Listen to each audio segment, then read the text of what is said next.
যুদ্ধবিরতির প্রস্তাবে রাজি ইসরায়েল।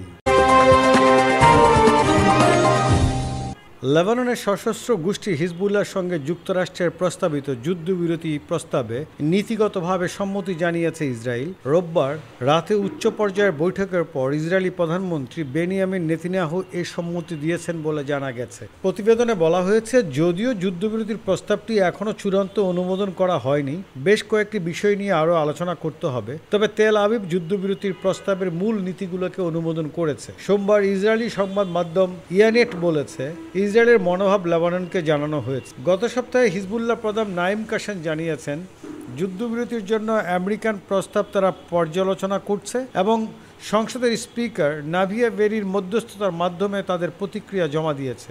একই সঙ্গে তিনি মন্তব্য করেছেন, বল এখন ইসরায়েলের কোর্টে। এছাড়া লেবানন সরকার ও দেশটির সশস্ত্র গোষ্ঠী হিজবুল্লাহ জানিয়েছে, ইসরায়েলের সঙ্গে যুক্তরাষ্ট্রের প্রস্তাবিত যুদ্ধবিরতি প্রস্তাব গ্রহণ করেছে।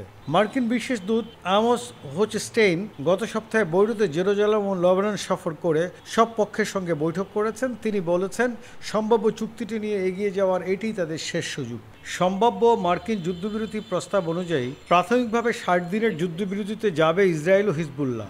একে একটি স্থায়ী যুদ্ধবিরতির ভিত্তি হিসেবে দেখা যাচ্ছে। প্রস্তাবে বলা হয়, ইসরায়েল সংলগ্ন দক্ষিণ লেবানন, বিশেষ করে লিতানি নদীর দক্ষিণে হিজবুল্লাহর কোনো অবস্থান থাকবে না। সেখানে সশস্ত্র গোষ্ঠী বলতে কেবল লেবাননের সেনাবাহিনী ও জাতিসংঘের শান্তিরক্ষীরা অবস্থান করতে পারবে। এদিকে যুদ্ধবিরতি চুক্তি নিয়ে চলমান আলোচনার মধ্যেই ইসরায়েল ভূখণ্ডে 3 শতাধিক ক্ষেপণাস্ত্র ও ড্রোন হামলা চালিয়েছে লেবাননের সশস্ত্র গোষ্ঠী হিজবুল্লাহ। অন্যদিকে বৈরুতে ব্যাপক বিমান হামলা অব্যাহত রেখেছে ইসরায়েলি বাহিনী।